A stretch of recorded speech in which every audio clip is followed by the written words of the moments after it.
आदाब नाज़रीन, जैसा कि आप जानते हैं कि मैंने एक पेज की शुरुआत की है जिसका नाम है लफ्ज़ों की महक। ये उर्दू का एक सीरीज़ होगा जिसमें जो शायर दुनिया से कूच कर गए हैं, जो अब इस दुनिया में नहीं है। ये सीरीज़ जो मैं बना रहा हूँ उसके जो फोर्थ शायर हैं जिनका नाम कलीम अज़ीज़ है। कलीम अज़ीज़ बिहार से उनका ताल्लुक़ था। वो कलीम अज़ीज़ बिहार के तिलहरा गांव नालंदा डिस्ट्रिक्ट में 1920 में पैदा हुए। वो बिहार के थे, समनपुरा में वह रहा करते थे और उनकी जो वो समनपुरा में रहे। और कलीम अज़ीज़ ऐसे शायर थे जो किसी से डरने वाले नहीं थे। जो उनकी शायरी है उसमें तल्ख़ हकीकत और गवर्नमेंट की गलत पॉलिसियों, पटना यूनिवर्सिटी से वो पटना यूनिवर्सिटी में ही उनका एजुकेशन हुआ। वहाँ से उन्होंने ग्रेजुएट हुए, वहीं से मास्टर डिग्री ली उर्दू में और फिर 1965 में पीएचडी भी कर लिए वहीं से। कलीम अज़ीज़ 1965 में पीएचडी पटना यूनिवर्सिटी से किए और फिर वहीं as a faculty of Urdu वहाँ मुलाजमत हो गई, वहाँ वो फैकल्टी थे। और कलीम अज़ीज़ की जो शायरी है वो भी उसका भी सिलसिला चलता रहा। कलीम अज़ीज़ 17 साल की उम्र में पोइट्री लिखना स्टार्ट कर दिए थे और ये सिलसिला चलता रहा। वो 94 ईयर की। कलीम अज़ीज़ वो शख्स है जिनको कई सारे अवार्ड मिले, उसमें से वन ऑफ द हिंदुस्तान, जो हमारे मुल्क हिंदुस्तान का है, फोर्थ सबसे बड़ा अवार्ड है, पद्मा श्री से उन्हें नवाजा गया। और वह कलीम अज़ीज़ साहब बहुत ही अच्छा शायरी लिखते थे और ऐसे शायर थे कि किसी के सामने न झुकने वाले थे और हमेशा अपनी आवाज़ बुलंद रखा। और यहाँ तक आपको बताता चलूँ कि कलीम अज़ीज़ वो शायर हैं, इमरजेंसी का वो ज़माना था जहाँ 21 महीनों से देश में इमरजेंसी लगा हुआ था।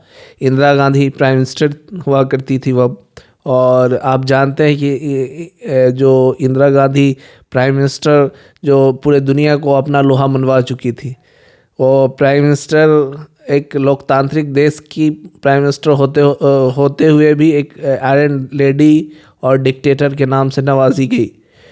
जहाँ तक आपको बता दूं कि कलीम अज़ीज़ वो शख्स है जो प्राइम मिनिस्टर के सामने ये शेर पढ़ के उनको ललकार। जैसा कि आपको मालूम है कि हमेशा रेड फोर्ट पे एक मुशायरा हुआ करता है, तो उसी मुशायरे का आगाज़ हुआ और उसी में जब कलीम अज़ीज़ साहब आए अपना कलाम पेश करने के लिए, जैसा कि मैं बता चुका हूँ कि वो किसी से डरने वाले ना थे, चाहे वो उस वक्त का शहंशाह ही क्यों ना हो, उस वक्त का बादशाह ही क्यों ना हो, उस वक्त का डिक्टेटर ही क्यों ना हो, वो कलीम अज़ीज़ थे। तो उन्होंने पूरी एक गज़ल पढ़ी, उसमें का एक शेर था, दामन पे कोई छीट न खंजर पे कोई दाग, दामन पे कोई छीट न खंजर पे कोई दाग, तू कत्ल करे है कि करामात करे है। और ये जैसे ही सुने, जब ऑडियंस में ये गया साउंड, जो वहाँ के नाज़रीन थे वो एक अलग ही जोश में मतलब सब भर गए और एक नारा देने लगे वहाँ पे। और जो मुशायरा के नाज़िम थे, मुशायरा के सदर थे, उन लोगों के जो ऑर्गेनाइज़र थे, उनके जो रंग है वो जर्द पड़ गए पूरे। मतलब वो लोग ऐसे डर गए जैसे लग रहा है कि कोई क्या कर दिया, यानी they have fire something which is just injuring the persons who are sitting over there. So वो जैसे ये पढ़े तो लोगों में, अवाम में जोश भर गया और एक अलग तरह का माहौल बन गया वहाँ पे। और जो ऑर्गेनाइजर्स है तो उसको ये ठंडा करने की, वहीं पे कलीम अज़ीज़ फिर मख्ता का शेर अर्ज़ करते हैं, बकने भी दो अज़ीज़ को जो बोले है बके है, बकने दो अज़ीज़ को जो बोले है बके है, बकने दो अज़ीज़ को जो बोले है बके है, दीवाना है दीवाने से क्या बात करो हो। वहीं पे फिर वो जैसे वो बोलते हैं, दामन पे कोई छीट न खंजर पे कोई दाग, तू कत्ल करे है कि करामात करे है। तो पूरा हेटेड जब माहौल पूरा जोश में लोग हो जाते हैं तो उसको ठंडा करने के लिए वो बोलते हैं बनने भी दो अजीज़, बकने भी दो अजीज़ को, बकने भी दो अजीज़ को, बकने भी दो अजीज़ को, बकने भी दो अजीज़ को, जो बके है बके है। बकने भी दो अजीज़ को, जो बोले है बके है। बकने भी दो अजीज़ को, जो बोले है बके है। दीवाना है दीवाने से क्या बात करो हो। बकने दो अजीज़ को, जो बोले है बके है। दीवाना है दीवाने से क्या बात करो हो। ये जो गज़ल है ये जब लाल रेड फोर्ट पे पढ़ी गई तो बहुत लोगों में बहुत उनको मुताशिर किया, लोगों में एक जोश भर गया और लोग से दादो तहसीन मिलने लगे। लेकिन ऑर्गेनाइज़र जो थे वो जद पड़ गए कि प्राइम मिनिस्टर वहाँ पर बैठी हुई है, वो भी इंदिरा गांधी, जिसको डिक्टेटर और कई सारे इससे नवाजा गया। इंदिरा, डिक्टेटर, आयरन लेडी, ये सब उनके उन नामों से बुलाया जाता था।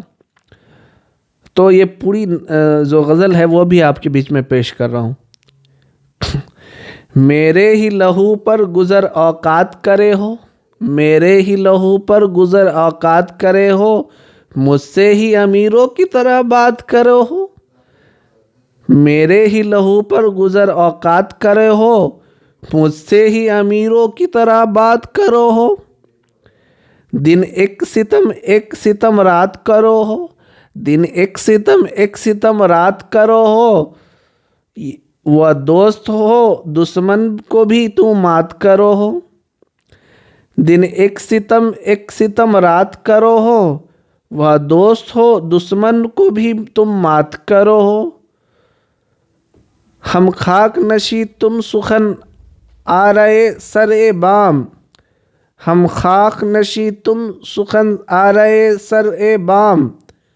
पास आके मिलो दूर से क्यों बात करे हो, पास आके मिलो दूर से क्यों बात करे हो। हमको जो मिला है, हमको जो मिला है वह तुम्ही से तो मिला है। हमको जो मिला है तुम्ही से तो मिला है। हम और भुला दे तुम्हें क्या बात करो हो, हम और भुला दे तुम्हें क्या बात करो हो। यूं तो कभी मुँह फेर के देखो भी नहीं हो, जब वक्त पड़े है तो मुलाकात करो हो। यूं तो कभी मुँह फेर के देखो भी नहीं हो, यूं तो कभी मुँह फेर के देखो भी नहीं हो। जब वक्त पड़े है तो तुम मुद्दा रात करे हो। दामन पे कोई छीट न खंजर पे कोई दाग, दामन पे कोई छीट न खंजर पे कोई दाग। तुम कत्ल करे हो कि करामात करे हो। बकने भी दो अजीज़ को, जो बोले है बके है। दीवाना है दीवाने से क्या बात करो हो। तो ये कलीम अजीज़ के ये आसार थे जो प्राइम मिनिस्टर इंदिरा गांधी के सामने जब वो लाल किला के रेड फोर्ट में ये जब पढ़ रहे थे तो इंदिरा गांधी सामने बैठी थी ऑडियंस में।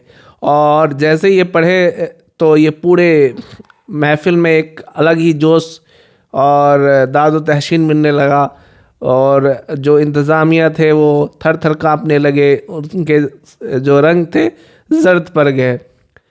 और इसी के बीच कलीम अजीज़ पूरे हिंदुस्तान में बहुत ही ज़्यादा मशहूर हो गए कि एक वो शख्स है जो प्राइम मिनिस्टर वक्त के डिक्टेटर के सामने भी न झुकने वाले को कलीम अजीज़ कहते हैं।